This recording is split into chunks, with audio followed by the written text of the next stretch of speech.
And so doubt isn't the enemy of faith. Doubt is often a pathway to a deeper, more meaningful faith. Until Jesus is all you have, you'll never realize that he is all that you need. And it's kind of funny, this relatability principle. You ever heard of this? We tend to dislike people who are a little bit too good. I didn't dislike him, but I used to work with a pastor. His hair was perfect all of the time, right? And he's never had a hair out of place.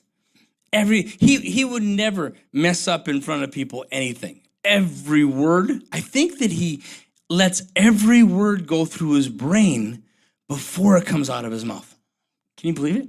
Right? just good and always just so proper and nice. I just want to mess up his hair so bad, right? Just go up and just grab. I don't know if he's got hair gel. Not a one hair moves from that guy's head at any time, and that can kind of bug us, right?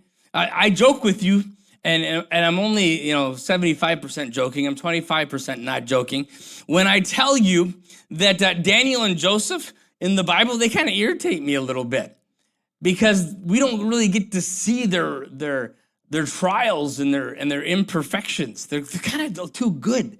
And I know people like that too. They just look really, really good. And wonder, I don't relate to that well. We tend to like people who are like us, the ones who are screwed up.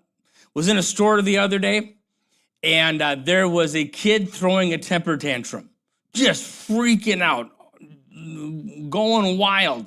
And I thought, that is my kind of people. Now, if you know my kid, you know that she's pretty good. When I leave the house, I'll say to her, hey, don't do anything I wouldn't do. And she laughs because we both know that between the two of us, me getting in trouble is more likely than her getting into trouble at this point in our life, okay?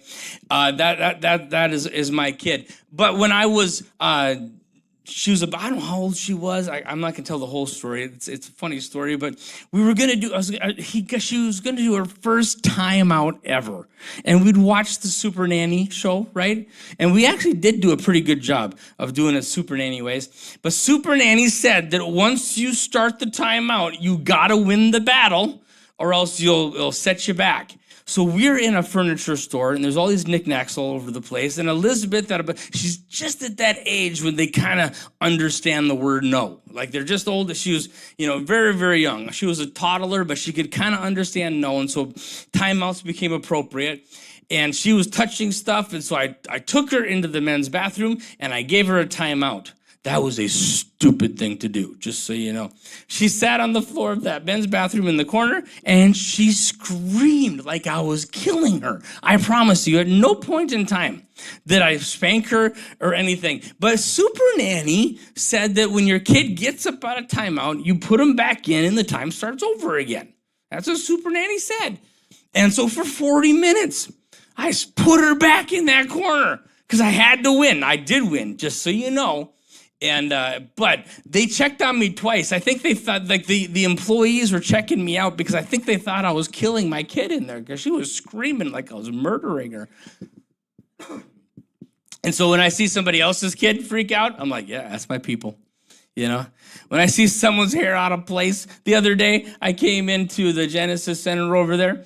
And this is about a month and a half ago, something like that. And I cut my own hair because I'm cheap. And I'd missed a whole swath like that, okay?